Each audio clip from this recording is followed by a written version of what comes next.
Hello everyone, welcome back to Ajith movie motives YouTube channel. నేను ఈ వీడియోలో రీసెంట్గా తమిళ్లో రిలీజ్ అయినటువంటి కుట్రం పురిదావన్ అనే ఒక వెబ్ సిరీస్ని ఎక్స్ప్లెయిన్ చేయబోతున్నాను. సోనీ లీవ్లో స్ట్రీమింగ్ అవుతుంది. సోనీ లీవ్లో మన తెలుగులో కూడా స్ట్రీమింగ్ అవుతుంది. ఫస్ట్ 4 ఎపిసోడ్స్ నేను ఆల్రెడీ ఎక్స్ప్లెయిన్ చేశాను. మీరు కనుక చూడకుండా ఉంటే దానికి సంబంధించిన లింక్ని కింద డిస్క్రిప్షన్లో కమెంట్ బాక్స్లో పిన్ చేస్తున్నాను. Check out now. Already 4 episodes చూసిన వాళ్ళకి ఐడియా ఉంటుంది ఈ సిరీస్ ఎలా ఉండబోతుందో. కొత్తగా ఎవరైనా చూస్తున్నట్లయితే నేను చూసినటువంటి ది బెస్ట్ వెబ్ సిరీస్ లో ఇదొకటి. ఖచ్చితంగా మిమ్మల్ని సాటిస్ఫై చేస్తుంది. ఇప్పటికే మీకున్న అన్ని రకాల ప్రశ్నలకి ఈ వీడియోలో సమాధానాలు దొరుకుతాయి. ఇంకా ఏ మాత్రం లేట్ చేయకుండా నేనైతే ఎపిసోడ్ 5 లోకి వెళ్ళిపోతాను. అంతకంటే ముందు మీకేం చేయాలో తెలుసు కదండి.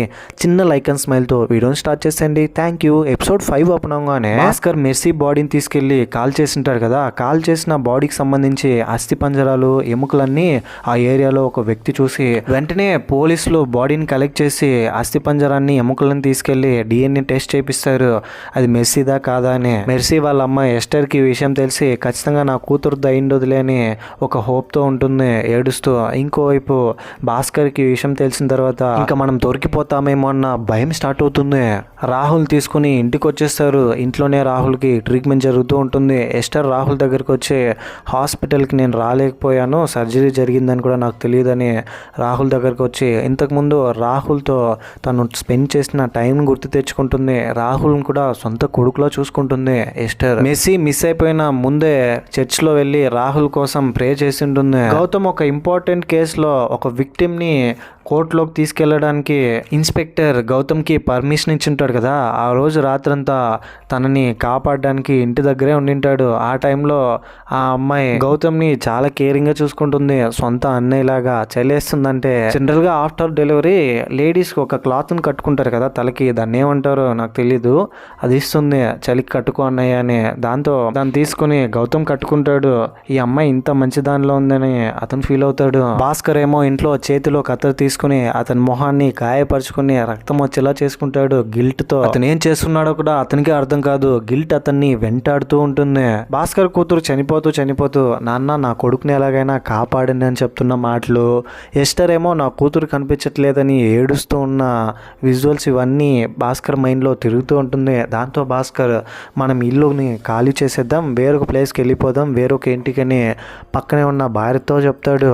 ఏరియా ఇన్స్పెక్టర్ అక్కడ ఉన్న కానిస్టేబుల్తో గొడవ పడుతున్నాడు. ఇంకా ఎన్ని రోజులు టైం కావాలి మీకు, త్వరగా ఈ కేసుని సాల్వ్ చేయండి, పై అధికారుల నుంచి ప్రెజర్ రాకముందే అని చెప్తాడు. ఆ తర్వాత గౌతమ్కి తెలిసి వచ్చేది ఏంటంటే అతను శాంపుల్స్ ఇచ్చిండారు కదా, బ్లడ్ శాంపుల్స్ని అండ్ మెర్సీ పెన్సిల్ కొరికిన పార్ట్ని ఇచ్చి టెస్ట్ చేయమని, అది మెర్సీదే అని కన్ఫర్మ్ చేస్తారు. సరిగ్గా అప్పుడే భాస్కర్ పోలీస్ స్టేషన్ దగ్గరికి నడుచుకుంటూ వస్తుంటే అది చూసినటువంటి గౌతమ్ భాస్కర్ దగ్గరికి వెళ్ళి రండి మీతో కొంచెం మాట్లాడాలి అని అంటే, బాబు ఆ రోజు నేను నీతో అబద్ధం చెప్పాను, మెర్సీ ఎక్కడుందో నాకు తెలుసు, మెర్సీని నేనే ఫ్రిడ్జ్లో పెట్టాను అని జరిగిందంతా ఎక్స్ప్లెయిన్ చేస్తాడు. ఇప్పుడు నేను వెళ్ళి స్టేషన్లో జరిగిందంతా చెప్పేస్తాను, ఎవరి కోసమైతే నేను నిజం చెప్పకుండా దాచానో వాడే ఈరోజు ప్రాణాపాయ స్థితిలో ఉన్నాడు, కాబట్టి కర్మ నుంచి ఎవరు తప్పించుకోలేరు, నేను నిజాలన్నీ లోపలికి వెళ్ళి చెప్పేస్తానంటే, సార్ మీరు లోపలికి వెళ్ళి చెప్పినంత మాత్రాన అసలైన నిందితుడు ఎవరో బయటపడ్డు, ఇన్ఫ్యాక్ట్ లోపల ఉన్న వాళ్ళందరూ చాలా దారుణమైన క్రూరమైన వాళ్ళు,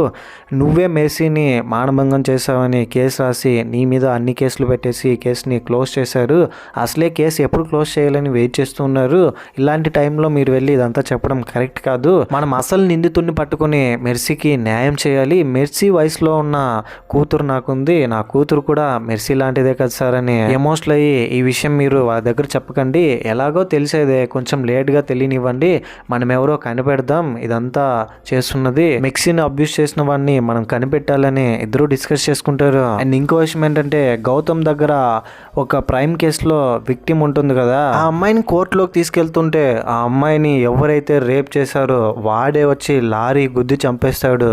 ఇదే విషయాన్ని ఇన్స్పెక్టర్ దగ్గరికి వెళ్ళి చెప్తే ఇన్స్పెక్టర్ ఏమో ఈ కేసుని క్లోజ్ చేయాలని ఆ అమ్మాయిని రేప్ చేసిన వాడి దగ్గర డబ్బులు తీసుకుని ఫుల్ కరప్టెడ్ అయిపోయి ఇతనే ఆ అమ్మాయిని కోర్టులో సబ్మిట్ చేయలేదని, తప్పంతా ఇతని మీదే ఉందని ఇతని మీదే కంప్లీట్ గా బ్లేమ్ చేసేసి అన్నిటినీ అతని మీదే తోసేసి ఇతని ఉద్యోగాన్ని పోగొట్టేసింటాడు. ఇదంతా గౌతమ్ గుర్తు తెచ్చుకొని ఇప్పుడు గనక నిజాలన్నీ భాస్కర్ వెళ్ళి చెప్పినా భాస్కర్కి ఒరిగేది ఏముండదు, అతని మీదే అన్ని తోసేస్తారని అనుకుంటూ భాస్కర్తో అలా అంటాడు. వాడెవడో గాని నేను కనిపెడతానని ఆనంది దగ్గర భాస్కర్ చెప్తే, ఇదంతా మీరు ఎవరి కోసం చేస్తున్నారు, ఇంతవరకు మీరు చేసిందంతా రాహుల్ కోసం, ఇప్పుడు ఆ రాహులే పైకి లేకుండా బెడ్ మీద పడి ఉన్నాడు, చెప్పేయండి నిజం పోలీసులకి, జరిగేది జరుగుతుందనంటే నా కోసం నేను చేస్తాను, నా ఆత్మ గౌరవాన్ని కాపాడుకుంటానని నెక్స్ట్ డే నుంచి గౌతమ్తో కలిసి కిల్లర్ని కనుక్కోవడానికి భాస్కర్ తిరుగుతాడు.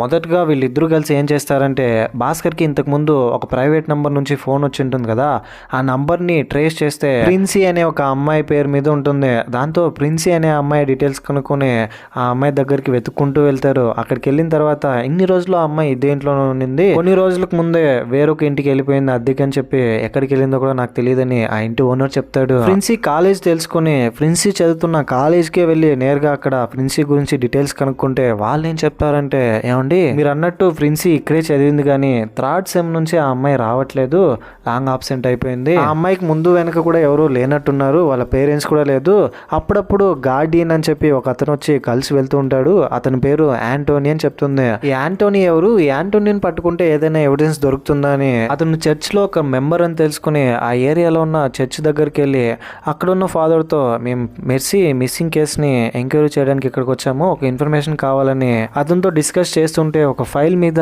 యాంటోనీ అని సంతకం పెడతాడు. దాంతో వీళ్ళకి అర్థమయ్యేది ఏంటంటే అతనే యాంటోనీ అని. ప్రిన్సీ అనే అమ్మాయి మీకు తెలుసా అంటే, ప్రిన్సీ అమ్మాయి నాకు తెలుసు, తల్లిదండ్రులు లేరు, మా చర్చ్లోనే ఒక మెంబర్గా ఉంటుంది, బాగా చదువుతూ ఉండేది, నేనే అప్పుడప్పుడు వెళ్ళి కాలేజ్లో తనని కలిసి వచ్చేవాడిని, 2 సంవత్సరాల ముందు కనిపించకుండా పోయింది, పాపం ఎక్కడికి వెళ్ళిందో ఏంటో అని వీళ్ళతో చెప్తే, గోడ మీద చూస్తే అందులో ప్రిన్సీతో కలిసి దిగిన ఫోటో ఉంటుంది, పక్కనే స్పిరిట్ బాటిల్ ఉంటుంది. ఇంతకుముందే గౌతమ్తో భాస్కర్ ఏం చెప్పింటాడంటే, మెర్సీ బాడీ మీద స్పిరిట్ స్మెల్ వచ్చి ఉంటుంది, ఖచ్చితంగా అలా చేసిన వాడికి స్పిరిట్ తాగే అలవాటు ఉంటుంది, అందుకనే ఇలా చేసింటాడని. అక్కడే స్పిరిట్ కనిపించడంతో యాంటోనీ మీద అనుమానం వచ్చి యాంటోనీని గట్టిగా పట్టుకొని అతన్ని కొట్టి, చెప్పరా ఆ అమ్మాయిలందరినీ ఏం చేసావు మెర్సీ, ఏం పాపం చేసిందిరా, అలాంటి దారుణం చేసావంటే, సార్ ఏం మాట్లాడుతున్నారు మీరు, ఆ స్పిరిట్ నాకు ఎలా వచ్చిందో తెలుసా, కొన్నాళ్ళుగా నాకు నిద్ర సరిగ్గా పట్టట్లేదు, ఒక రికమెండ్ చేశారని దాన్ని తాగుతూ ఉన్నాను, మెర్సీ మిస్ అయిన రోజు నేను చర్చ్లో ఉన్నాను, కానీ నేను ఒక ముఖ్యమైన విషయం మీతో చెప్పాలి, ఆ రోజు మెర్సీ మిస్ అయిన రోజు రాత్రి చర్చ్ నుంచి నేను బయటకు వచ్చి వాటర్ తాగుతుంటే ఎవరో ఒక అతను చీకట్లో హడావిడిగా పరిగెత్తాడు సార్, కానీ ఆ రోజు నేను దాని గురించి పెద్దగా పట్టించుకోలేదు, కానీ ఈరోజు మీరు అడుగుతుంటే నాకు అది ఇంకెవరో కాదు, రఘు, మెర్సీకి ట్యూషన్ చెప్తూ ఉంటాడు కదా, ఒక్కో సంవత్సరం ఒక్కో ఊర్లో ఉంటున్నాడు వీడు, ఇంతకుముందు అమ్మాయిలు మిస్ అయినప్పుడు అదే ఊర్లోనే రఘు ఉన్నాడు, నాకు వాడి మీద అనుమానం వస్తుందని చెప్తాడు. ఇన్ఫాక్ట్ ఈ స్పిరిట్ బాటిల్ కూడా నాకు రఘునే ఇచ్చాడని చెప్తాడు. నేరుగా పోలీసులు కూడా ఇన్ఫర్మేషన్ తెలిసి గౌతమ్ చెప్పడంతో పోలీసులు అందరూ వెళ్ళి రఘుని అరెస్ట్ చేసి స్టేషన్ తీసుకెళ్తారు. ఇంతకు ముందు కనిపించకుండా పోయిన అమ్మాయిల ఊర్లలో ఇతను టీచర్ గా పనిచేశాడు, ఇప్పుడు ఈ ఊరికి వచ్చాడు, ఇప్పుడే మెర్సీ మిస్ అయింది, అతని ఫోన్ లో మెర్సీకి సంబంధించి ఫోటోలు కూడా ఉన్నాయి, ట్యూషన్ లో మెర్సీని తెలియకుండా ఫోటోలు తీశాడు, ప్రాపర్ ఎవిడెన్స్ దొరికిందని పై అధికారులకు ఇన్ఫర్మేషన్ ఇస్తారు. స్టేషన్ బయట మీడియా వాళ్ళందరూ వచ్చి రచ్చ చేస్తున్నారు, రఘుని ఉరి తీయాలి, అతన్ని నిర్దాక్షిణ్యంగా చంపేయాలని. ఎస్టర్ కూడా ఈ విషయం తెలిసి, అయినా కూడా నా కూతురికి ఏం జరిగి ఉండదులే అనే హోప్ లోనే ఉంటుంది. ఆనంది, భాస్కర్ వీళ్ళిద్దరూ వాళ్ళ మనవడు రాహుల్ని తీసుకుని వేరొక ప్లేస్కి వెళ్ళిపోతారు. ఆ ఇంటిని కాల్ చేసి వెళ్ళిపోతూ ఉంటే ఎస్టర్కి చాలా బాధేస్తుంది. ఇలాంటి టైంలో మీరు కూడా నన్ను వదిలేసి వెళ్తున్నారా నాన్న అంటే, ఏం చేయగలమమ్మా, మా వాడిని హాస్పిటల్ తీసుకెళ్ళాలి, ఇక్కడ ఉంటే పైకి కిందకి తీసుకెళ్ళడానికి చాలా కష్టమవుతోంది, హాస్పిటల్కి దగ్గరగా ఉంటుంది కదా అని అక్కడికి వెళ్ళిపోతున్నామని ఎలాగోలాగా మెర్సీకి ఏం కాదు తను దొరికేస్తుందిలే అని ఎస్టర్తో చెప్పి వెళ్తారు. గౌతమ్ దగ్గర ఇన్స్పెక్టర్ తప్పుగా మాట్లాడడంతో అతనికి కొంచెం కూడా రెస్పెక్ట్ ఇవ్వడంతో ఇదంతా గౌతమ్ కూతురు చూసి, ఏంటి నాన్న నువ్వు కూడా పోలీసే కదా, ఒక పోలీస్ అయింది ఇంకొక పోలీసు ఎలా తిడతాడు నాన్న, నువ్వు హెల్పే కదా చేస్తున్నావు, అదేదో పనిలా ఎందుకు ట్రీట్ చేస్తున్నారు వాళ్ళని చాలా బాధపడుతుంది. ఆ తర్వాత గౌతమ్ నేరుగా సెల్లో ఉన్న రఘు దగ్గరికి వెళ్ళి, రే ఆ పిల్లల్ని ఏం చేశారా, మెర్సీని ఎందుకని రేప్ చేసామంటే, ఏమంటున్నారు సార్ మీరు, రేప్ నేను చేయలేదని అంటాడు. సరిగ్గా అప్పుడే ఇంకోవైపు భాస్కర్ దగ్గరికి ఎస్టర్ వచ్చి, నాన్న నేను మీతో ఒక విషయం చెప్పాలి, ఇన్ని రోజులు చెప్పకుండా దాచిపెట్టాను, ఇప్పుడు పోలీసులకు దొరికారు కదా రఘు నేను ప్రేమించుకున్నాం నాన్న అని చెప్తుంది. ఇది వినంగానే భాస్కర్ షాక్ అవుతాడు. ఏమ్మా ఏం మాట్లాడుతున్నావు అని అంటే జరిగిందంతా చెప్తుంది. ఒకప్పుడు రఘు ఎస్టర్ వీళ్ళిద్దరూ ప్రేమించుకునింటారు. వీళ్ళ ప్రేమను పెద్దలు యాక్సెప్ట్ చేయకపోవడంతో ఇద్దరు ఎవరికి తెలియకుండా పెళ్లి చేసుకుని ఒక ఇంట్లో రెంట్కుంటారు. ఆ విషయం ఎస్టర్ వాళ్ళ నాన్నకు తెలిసి రఘుని బాగా కొట్టి ఎస్టర్ని తీసుకెళ్లి సల్మాన్కి ఇచ్చి పెళ్లి చేసింటారు. ఇష్టం లేకపోయినా సల్మాన్ వాళ్ళ కులపు వాడని, అతను బాగా తాగుతున్నాడు, తిరుగుతున్నాడు, కొంచెం కూడా రెస్పాన్సిబుల్గా లేదని తెలిసినా కూడా సల్మాన్ని పెళ్లి చేసుకున్నప్పటికీ సల్మాన్కున్న తాగుడు అలవాటు వల్ల ఎస్టర్ అతనితో కలిసి హ్యాపీగా ఉండలేదు. కొన్ని రోజుల తర్వాత ఇంకా వేరే ఆప్షన్ లేక ఎస్టర్ వాళ్ళ నాన్న కొట్టిన దెబ్బలకి రఘు పారిపోయాడు ఎక్కడికో అని తెలుసుకొని సల్మాన్ని భర్తగా యాక్సెప్ట్ చేస్తుంది. కొన్ని రోజులకి ఎస్టర్ ప్రెగ్నెంట్ అవుతుంది. ప్రెగ్నెంట్ అయిన కొన్ని రోజులకే సల్మాన్కి సడన్గా ఆరోగ్యం బాగాలేక హాస్పిటల్కి వెళ్ళాల్సి వస్తుంది. అక్కడికి వెళ్ళిన తర్వాత తెలిసి వచ్చేది ఏంటంటే సల్మాన్కి ఇంకా పిల్లలు పుట్టరని, అతనుకున్న తాగుడు అలవాటు వల్ల. దాంతో ఎస్టర్ కడుపులో పెరుగుతున్న బిడ్డ రఘుదే అని సల్మాన్తో చెప్పే ధైర్యం తనకు లేకుండా భయపడి ఇది నీ బిడ్డేనని సల్మాన్తో చెప్పి మెర్సీకి జన్మనిస్తుంది. మెర్సీ పుట్టిన తర్వాత ఇంకా ఇద్దరు కలిసి కనీసం మెర్సీ కోసమైనా బ్రతకాలని అనుకుంటుంది. కొన్ని సంవత్సరాల తర్వాత మెర్సీ కొద్దిగా పెద్దదవుతుంది.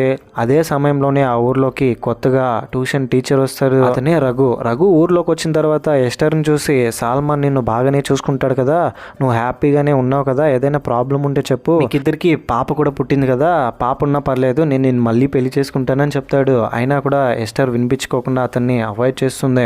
ఆ తర్వాత కొన్ని రోజులకి మెర్సీ రఘు దగ్గర ట్యూషన్ చెప్పించుకోవడానికి వెళ్తే మెర్సీ యాటిట్యూడ్, తన మొహపోలికలు ఇవన్నీ చూసి ఖచ్చితంగా తిను నా కూతురే అని రఘుకి అర్థమయ్యి ఎస్టర్ దగ్గరికి వెళ్ళి తను నా కూతురే కదా, నాతో అబద్ధం చెప్తున్నా కదా అంటే అవును తను నీ కూతురే అని చెప్తుంది. కానీ వేరే ఆప్షన్ లేక నేను సల్మాన్తో కలిసి ఉంటున్నాను, ఇప్పుడు నీతో రాలేనని చెప్తుంది. నేను మెర్సీ కోసమే బ్రతకాలి, ఇదంతా తెలిస్తే మెర్సీ నన్ను తప్పుగా అర్థం చేసుకుంటుంది కదా అని. కానీ ఇదంతా మాట్లాడుతున్నప్పుడు మెర్సీ చూసేస్తుంది, వినేస్తుంది. అప్పటి నుంచి మెర్సీ అమ్మ ఎస్టర్ మీద కోపం పెంచుకుంటుంది. ఎస్టర్ ఎంత ట్రై చేసినప్పటికీ చెప్పడానికి తను వినిపించుకోవట్లేదు. నీ వయసుకి నేను ఎలా చెప్పాలో నాకు అర్థం కావట్లేదురా అని మెర్సీకి చెప్పడానికి చాలా ప్రయత్నిస్తుంది రకరకాలుగా. ఎప్పట్లాగానే ఆ రోజు మెర్సీ వాళ్ళ నాన్నతో జాతరకి వెళ్ళిపోయిన తర్వాత చర్చికి వెళ్తుంది. అయిపోయిన తర్వాత చర్చిలో ఉంటాను, నా దగ్గరికి రా అని. చివరిసారిగా రఘు ఎస్టర్ దగ్గరికి వెళ్ళి నువ్వు వాడితో హ్యాపీగా ఉండట్లేదని నాకు తెలుసు, పాపని తీసుకొని నా దగ్గరికి వచ్చి నా కళ్ళ ముందు మెర్సీ తిరుగుతుంటే నేనే తన తండ్రినని చెప్పలేక చాలా బాధపడుతున్నాను, నాతో పాటు వచ్చానంటే ఇదే నా నిర్ణయం, నేను రాలేను, సల్మాన్తోనే కలిసి ఉంటాను, నా కూతురు నాకు ఇంపార్టెంట్ అని ఇంకెప్పుడు ఈ విషయం గురించి మాట్లాడొద్దని చెప్తుంది. ఆ రోజు ఎస్టర్ అతనితో మాట్లాడి వెళ్ళిపోయిన తర్వాత రఘు ఏం చేస్తాడంటే ఇంకా ఎలాగైనా తన కూతురు మెర్సీతోనే కలిసి ఏదైనా మాట్లాడదాం, తనని కన్విన్స్ చేస్తామని నేరుగా వాళ్ళ ఇంటికి వెళ్తాడు. సరిగ్గా అప్పుడే బయట మెర్సీ వాళ్ళ నాన్న సల్మాన్ ఉన్నాడు.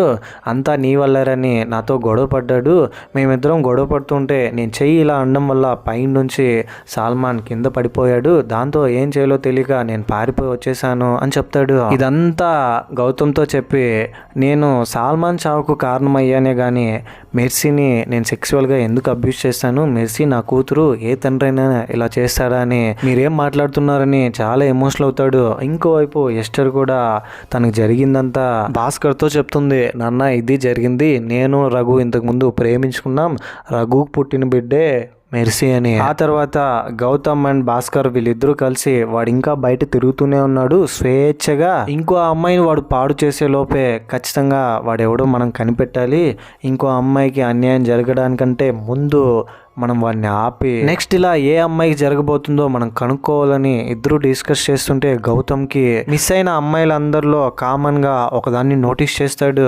ఇంతకు ముందు చర్చ్ ఫాదర్ యాంటోనీ ప్రిన్సీ గురించి ఒక విషయం చెప్పింటాడు. వాళ్ళ అమ్మ నాన్న ఎప్పుడు కలిసి ఉండేవాళ్ళు కాదు, వాళ్ళ అమ్మ వేరొక అఫైర్ పెట్టుకోవడం వల్ల ఆ అమ్మాయి పుట్టిందని మాట్లాడుకుంటూ ఉన్నారని చెప్తాడు. ఇప్పుడు మెర్సీ విషయంలో కూడా అదే జరిగింది కాబట్టి ఇంకొక అమ్మాయి మిస్ అయిన అమ్మాయి పేరు సుధా. అదేనండి ఇంతకు ముందు ఎస్టర్ వాళ్ళ ఇంటి దగ్గరకు వచ్చి మా అమ్మాయి కూడా ఇలాగే జరిగింది, వాళ్ళు కనిపెట్టలేరని వచ్చి చెప్పింటారు కదా, భాస్కర్ దగ్గర కూడా వచ్చింటారు. వాళ్ళ దగ్గరికి వెళ్ళి వాళ్ళ భర్త ఇంట్లో లేనప్పుడు సుధా వాళ్ళ అమ్మతో నేను ఒక ఇంపార్టెంట్ విషయం మీతో డిస్కస్ చేయాలి, మీరు తప్పుగా అనుకోకండి, అది మీ అమ్మాయి ఎందుకు కదా, మీ అమ్మాయి మీ భర్తకే పుట్టిందా అని అంటే ఏం మాట్లాడుతున్నారు మీరు, ఇక్కడ నుంచి వెళ్ళిందని కోప్పడుతుంది. మీరు ఇలా కోప్పడడం వల్ల సాధించేదేం లేదు, నిజం ఉంటే చెప్పండి నేను ఇక్కడ నుంచి వెళ్ళిపోతాను, మీ అమ్మాయి మీ భర్తకు పుట్టిందా కాదా అని మాత్రం చెప్పండి, ఇంకేం నాకు వద్దనంటే ఆ అమ్మాయి నా భర్తకు పుట్టలేదని చెప్తుంది. సో ఇప్పుడు టెక్నికల్గా వీళ్ళకు ఒక ఇన్ఫర్మేషన్ దొరుకుతుంది. మిస్ అవుతున్న అమ్మాయిలు, రేప్కు గురవుతున్న అమ్మాయిలందరూ అఫైర్కి పుట్టిన పిల్లలు అని గౌతమ్ భాస్కర్తో డిస్కస్ చేస్తాడు. ఇదంతా ఓకే కానీ అక్రమ సంబంధం వల్ల పుట్టిన పిల్లలని ఇదంతా చేస్తున్న వాడికి ఎలా తెలుస్తుందని ఒక క్వశ్చన్ మార్క్ గౌతమ్కి. సరిగ్గా అప్పుడే టీవీలో బ్రేకింగ్ న్యూస్. ఇంతకుముందు ఒక ఏరియాలో అస్థికలు దొరికింటాయి కదా, అది మెర్సీదా కాదని కన్ఫర్మేషన్ చేసుకోవడానికి DNA టెస్ట్ చేసింటారు. అది మెర్సీది అయిండదు, వేరొక అమ్మాయిది అయింటుంది. చాలా తెలివిగా భాస్కర్ ఏం చేసింటాడంటే మెర్సీని కాల్ చేయకుండా మెర్సీని తీసుకెళ్లి అతను కొత్తగా మెడికల్ షాప్ ఓపెన్ చేస్తున్నానని ఫ్రిడ్జ్ తీసుకుని ఆ ఫ్రిడ్జ్ లో దాచిపెట్టి తాళం వేసి వచ్చింటాడు. వేరొక అదే ఏజ్ లో ఉన్న శవాన్ని త్రవ్వి అస్థిపంజరాన్ని తీసుకెళ్లి ఆ ప్లేస్ లో పెట్టొచ్చింటాడు. వీడియో కాల్లో మాత్రం కిల్లర్ కి మెర్సీ ఫోటోని చూపించుంటాడు. ఇక్కడే ట్విస్ట్ రివీల్ అవుతుంది. మెర్సీని భాస్కర్ చంపలేదన్న విషయం కిల్లర్ కి అర్థమయ్యే ప్రైవేట్ నంబర్ నుంచి మళ్ళీ ఫోన్ చేసి, భాస్కర్ నన్నే మోసం చేస్తావా, మెర్సీని నువ్వు చంపలేదు కదూ, ఇంకా చూడు నేనేం చేస్తానో, ఎందుకురా నేను చెప్పింది చేయలేదని నువ్వే బాధపడతావు. నీ మనవడు రాహుల్ ఉన్నాడే అని అంటే, నా మనవడు రాహుల్ని ఏమన్నా చేసుకో, నేను మెర్సీ బాడీని ఇవ్వనని చెప్తాడు. ఆల్మోస్ట్ రాహుల్ చనిపోయాడు, ఇంకా వాడి బాడీని నేను తీసుకెళ్ళి ఏం చేస్తానులే, ఒకసారి నీ పక్కనున్న గౌతమ్కి ఫోన్ ఇవ్వమ్మా, నీ కూతురు ఎక్కడుందో కనుక్కొని నీ భార్యకి ఫోన్ చేశానంటే వెంటనే కూతురుకి ఫోన్ చేస్తే, ఏమండి పాప కనిపించట్లేదని వాళ్ళ భార్య చెప్తుంది. దాంతో గౌతమ్ కూతుర్ని అతను కిడ్నాప్ చేశాడన్న విషయం అర్థమవుతుంది. బాడీని కనుక తీసుకొచ్చి ఇస్తే పాపని ఇచ్చేస్తాను, లేదంటే ఈ పాపని చంపేస్తానని బెదిరిస్తాడు. భాస్కర్ ఒక్కడే రావాలి, గౌతమ్ భాస్కర్తో పాటు రాకూడదని. ఆ తర్వాత భాస్కర్ అండ్ గౌతమ్ వీళ్ళిద్దరూ బాగా ఆలోచిస్తారు. భాస్కర్ గౌతమ్తో మెర్సీని వాడికి ఇచ్చేద్దాం, కనీసం మీ కూతురునైనా కాపాడుకుందామని అంటే, సరే ఇప్పుడు మన దగ్గర ఉన్న ఒకే ఒక ఆధారం వాడిని పట్టుకోవడానికి మెర్సీ మాత్రమే. ఇంతవరకు అతను చేసిన హత్యలన్నీ చూస్తే సేఫ్గా ఒక రూట్ వేసి దాన్ని ఫాలో అయ్యాడు. ఖచ్చితంగా దాంట్లో నుంచి బయటకు అయితే రాడు. వాడిని రెడ్ హ్యాండెడ్గా పట్టుకోవాలంటే మీతో పాటు నేను కూడా వస్తాను, మీరు బాడీని తీసుకుని వెళ్ళండి, మీ వెనకాలే మీ లొకేషన్ని ట్రేస్ చేస్తూ నేను వస్తానని భాస్కర్తో చెప్పి భాస్కర్ని బాడీని తీసుకుని కిల్లర్ చెప్పిన లొకేషన్కి వెళ్ళమంటాడు. దాంతో భాస్కర్ నేరుగా కొత్తగా మెడికల్ షాప్ పెట్టాలని ఒక షాప్ కొనింటాడు. షాప్లోకి వెళ్ళి ఫ్రిడ్జ్ లోపల ఓపెన్ చేసి చూస్తే అక్కడ పెట్టిన బాడీ ఉండదు. మెర్సీ బాడీ కనిపించకపోవడంతో చాలా కంగారు పడిపోతాడు. కిల్లర్కి ఏమో మెర్సీ బాడీ ఇస్తే తప్ప గౌతమ్ కూతుర్ని అప్పగించడు, లేదంటే గౌతమ్ కూతుర్ని చంపేస్తాడు. దీంతో చాలా తెలివిగా ఆలోచించి ఇంకా వేరే ఆప్షన్ లేక భాస్కర్ ఏం చేస్తారంటే ఒక అరటి మొక్కని కొట్టి అందులోని బెరడుని తీసి క్లాత్ చుట్టేసి శవంలాగా చేతిలో పట్టుకుని కత్తి అతని దగ్గరే పట్టుకుని అతను వచ్చిన తర్వాత బాడీని అతని చేతికి ఇచ్చినట్టే ఇచ్చి అతన్ని చంపేసి గౌతమ్ కూతుర్ని కాపాడాలనుకుంటాడు. ఇందుకోసం రిహార్సల్ కూడా చేస్తాడు. ఒకవేళ అతను వచ్చిన తర్వాత ఎలా అతన్ని చంపాలని వెంటనే ఇన్స్పెక్టర్ దగ్గరికి వెళ్ళి గౌతమ్ ఫుల్ ఎమోషనల్ అయ్యి, సార్ నా కూతురు ఇప్పుడు ఆ కిల్లర్ చేతిలో ఉంది, ఇదే రైట్ టైం, వాడిని పట్టుకోవాలి, నా కూతురుని ఎలాగైనా వాడి దగ్గర నుంచి కాపాడుకోవాలి, భాస్కర్ కూడా అక్కడే ఉన్నాడు, లొకేషన్ నా దగ్గర ఉంది, మనం వెళ్దాం పదా అని మొత్తం కానిస్టేబుల్స్ అందరినీ తీసుకుని జీప్లో వెళ్తారు లొకేషన్ని ట్రేస్ చేస్తూ. ఇంకోవైపు భాస్కర్ ప్లాన్ చేసినట్టుగానే అరటి బెరడుకు క్లాత్ చుట్టేసి కిల్లర్ని అక్కడికి రమ్మని బాడీని ఇచ్చినట్టే ఇచ్చి కత్తి తీసుకొని పొడవబోతూ ఉంటే కిల్లర్ మాస్క్ వేసుకొని వచ్చింటాడు. ఇద్దరి మధ్య ఫైట్ నడుస్తుంది, భాస్కర్కి అతనికి మధ్య. భాస్కర్ అతనితో పాటు అతను పెంచుకుంటున్న జాకీని కూడా తీసుకొస్తాడు, కుక్కనే. ఇద్దరు గొడవ పడుతూ కిల్లర్ ఎవడై ఉంటాడని భాస్కర్ అతని ఫేస్కున్న క్లాత్ని విప్పి చూస్తే ఇక్కడే రివీల్ అయ్యే ట్విస్ట్ ఏంటంటే, ఇంతకు ముందు మిస్ అయిన అమ్మాయి సుధా ఉంటుంది కదా, వాళ్ళ నాన్నే కిల్లర్. వాళ్ళ భార్య అఫేర్ పెట్టుకుని ఒక కూతుర్ని కని ఉంటుంది. ఈ విషయం వెళ్ళి గౌతమ్ కూడా కన్ఫర్మ్ చేసుకుంటాడు. అతను పూర్తిగా మొహాన్ని ఓపెన్ చేసి అతనికి చూపించి భాస్కర్ని నీటిలో ముంచి చంపబోతుంటే పక్కనే ఉన్న జాకీ మా యజమానినే చంపుతున్నావని ఎక్కడో అనాథలాగా పడి ఉన్న జాకీని తీసుకొచ్చి భాస్కర్ పెంచుకున్నందుకు విశ్వాసంగా అతని మీద దాడి చేసి భాస్కర్ని కాపాడుతుంది. ఈలోపే అక్కడికి పోలీసు వాళ్ళందరూ వచ్చేస్తారు. ఫైనలీ అతన్ని పట్టుకుంటారు. అతను పట్టుకున్న తర్వాత స్టేషన్లోకి తీసుకెళ్ళి వీడొక ఆర్ఎంపీ డాక్టర్ సార్, ఇతని భార్యకి ఇతనికి పెద్దగా అండర్స్టాండింగ్ ఉండదు, ఇతను ఒక ఉమినైజర్, హాస్పిటల్కి వచ్చే ఆంటీలందరినీ ట్రై చేస్తూ ఉంటాడు, కానీ వీడి పప్పులేమి వాళ్ళ దగ్గర ఉడకదు. దాంతో వీడు ఏం చేస్తాడంటే అక్కడికి వచ్చే పిల్లలను ట్రై చేస్తాడు. అప్పుడప్పుడు గ్రామంలో స్కూల్లో మెడికల్ చెకప్లు జరుగుతూ ఉంటాయి కదా, అక్కడికి వెళ్ళి పిల్లల బ్లడ్ శాంపుల్స్ తీసి ఎవరైతే ఎప్పుడైతే ఆ అమ్మా నాన్నలు అఫేర్ పెట్టుకునే పిల్లల్ని కనారని గాసిప్స్ వింటూ ఉంటుందో వాళ్ళ బ్లడ్ శాంపుల్స్ DNA టెస్ట్ చేసి వాళ్ళకి పుట్టలేదని తెలుసుకుని మరి ప్రతి సంవత్సరం జాతరలో ఒక అమ్మాయిని సెలెక్ట్ చేసుకుని వాళ్ళ కుటుంబంలో ఈ అమ్మాయి పుట్టలేదని ఆ అమ్మాయిని మాత్రమే టార్గెట్ చేసి అతని కొబ్బరి తోటలోకి తీసుకెళ్లి వాళ్ళని పాడు చేసి అక్కడే కాల్చి చంపేసేవాడు. చివరికి ఒక రోజు అతనికి పుట్టిన కూతురు కూడా అతనికి పుట్టలేదని తెలుసుకుని వాళ్ళ భార్య వేరొక అఫేర్ పెట్టుకోవడం వల్ల కూతురు జన్మించిందని సొంత కూతురని కూడా చూడకుండా జాతరలో తీసుకెళ్లి కొబ్బరి తోటలో పెంచిన తండ్రి అని కూడా చూడకుండా ఆ అమ్మాయిని కూడా అలాగే పాడు చేసి కాల్చి చంపేసి ఏం తెలియనట్టు కూతురు మిస్ అయిందని పోలీస్ స్టేషన్లో వచ్చి కంప్లైంట్ ఇచ్చాడు. మెర్సీ కూడా తన తల్లి అఫైర్ పెట్టుకోవడం వల్లే జన్మించిందని మెర్సీని టార్గెట్ చేసి మెర్సీని పాడు చేశాడు. ఇది జరిగిందని పై అధికారికి మొత్తం ఎక్స్ప్లెయిన్ చేస్తాడు. అతన్ని పట్టుకుని బాగా కొడతారు. నీ కోరిక తీర్చుకోవడానికి చిన్నపిల్లలే దొరికారా అని. ఆ తర్వాత ఎలాగో ఈ సైకో దొరికిపోయాడు కాబట్టి భాస్కర్ జరిగిందంతా తన వర్షన్లో ఎక్స్ప్లెయిన్ చేస్తాడు పోలీసులకి. ఇదంతా విని భాస్కర్ కూతురు అనుకుంటున్న ఎస్టర్ ఎక్కడికి వచ్చి సొంత నాన్న అనుకున్నాను నిన్ను అని గట్టిగా కొడుతుంది చెంప మీద. ఏంటి సార్ నొప్పి అవుతుందా అని గౌతమ్ వచ్చి అడిగితే నొప్పి లేదు, ఇప్పుడే హాయిగా ఉందని అంటాడు. వర్షం పడుతుంది. అతని చేయి చూసుకుంటే అతని చేతిలో ఉన్న డస్ట్ అంతా పోతూ ఉంటుంది. అతను చేసుకున్న పాపాన్ని సైకలాజికల్గా పోగొడుతున్నట్టు మనకు చూపిస్తారు. కొన్ని నెలల తర్వాత భాస్కర్ జైల్లో నుంచి బయటకు వస్తాడు. బయటకు వచ్చిన తర్వాత గౌతమ్ భాస్కర్ని తీసుకొస్తూ మీరు చాలా మంచోళ్ళు సార్, ఇదంతా మర్చిపోండి, జరిగిందంతా మీకు మనోడు ఉన్నాడు, వాడితో కలిసి హ్యాపీగా టైం స్పెండ్ చేయండి సార్, జరిగిందంతా ఒక పీడకల అనుకోండి అని చెప్తాడు. ఆ తర్వాత భాస్కర్ ఇంటి దగ్గరికి వస్తే రాహుల్ అప్పటికే స్పృహలోకి వచ్చి కొద్దిగా నార్మల్ అయింటాడు. రాహుల్ని చూసి భాస్కర్ హ్యాపీగా ఫీల్ అవుతాడు. ఎస్టర్ ఇక్కడికి వస్తుందా అంటే అప్పుడప్పుడు వస్తుంది కానీ నాతో ఏం మాట్లాడదు, రాహుల్ మాత్రం చూసి వెళ్తుందని చెప్తుంది. సరిగ్గా అప్పుడే ఎస్టర్ రాహుల్ కోసం తినడానికి ఫుడ్ ప్రిపేర్ చేసి తీసుకొచ్చి అతనికి ఇచ్చి అక్కడి నుంచి వెళ్ళిపోతుంది. కానీ భాస్కర్తో కూడా ఏం మాట్లాడదు. గౌతమ్ ఫ్యామిలీ అందరూ గుడికి వెళ్తారు. గౌతమ్ అతని భార్య దగ్గర భాస్కర్ సార్ని నిన్న రిలీజ్ చేశారు, కోర్టుకి బలమైన ఎవిడెన్స్ లేకపోవడం వల్ల భాస్కర్ని రిలీజ్ చేశారని చెప్తుంది. బాడీ ఇంకా దొరకలేదు కదా, ఎక్కడుందో అని చెప్తాడు. గౌతమ్ ఇంతకు ముందే ఒక అమ్మాయిని కోర్టులో హాజరుపరచాలి కదా, దారిలోనే ఆ అమ్మాయిని రేప్ చేసిన వాడు లారీలో గుద్దెళ్ళిపోతాడు. కట్టుకోవడానికి ఒక క్లాత్ ఇచ్చింటుంది, తల కట్టుకున్నది, అదంతా ఆ క్లాత్ ని ఇప్పటి వరకు అలాగే పెట్టుకుని నీటిలో పడేస్తాడు. అండ్ ఇక్కడ రివీల్ అయ్యే ఇంకొక ట్విస్ట్ ఏమంటే ఆ బాడీని మెడికల్ షాప్ పెట్టుకుంటానని ఫ్రిడ్జ్ లో దాచిపెట్టింటాడు కదా కొత్తగా తీసి, భాస్కర్కే తెలియకుండా భాస్కర్ వాళ్ళ భార్య ఆ బాడీని తీసుకొచ్చి వాళ్ళ ఇంటి ముందే పాతి పెడుతుంది. అప్పటి నుంచి కొన్ని రకాల పూల మొక్కలు నాటి అక్కడ మెర్సీ ఆత్మకి శాంతి కలిగేలా చూస్తుంది. ఇంతటితో ఎపిసోడ్ 7 ఈ వెబ్ సిరీస్ ఎండ్ అయిపోతుంది. ఫైనల్ గా మెర్సీకి మిస్ అయిపోయిన అమ్మాయిలందరికీ జస్టిస్ దొరుకుతుంది. వెబ్ సిరీస్ మొత్తం చూసిన తర్వాత ఈ సిరీస్ పై మీ ఒపీనియన్ ఏంటి, నా ఎక్స్ప్లెనేషన్ మీకు ఎలా అనిపించింది అనే దాన్ని కింద కమెంట్ బాక్స్ లో తప్పకుండా నాతో షేర్ చేసుకోండి. అండ్ ఇలాంటి కైండ్ ఆఫ్ మరిన్ని movies and web series explanation videos కోసం మన ఛానల్ ని సబ్స్క్రైబ్ చేసి బెల్ ఐకాన్ క్లిక్ చేసేయండి.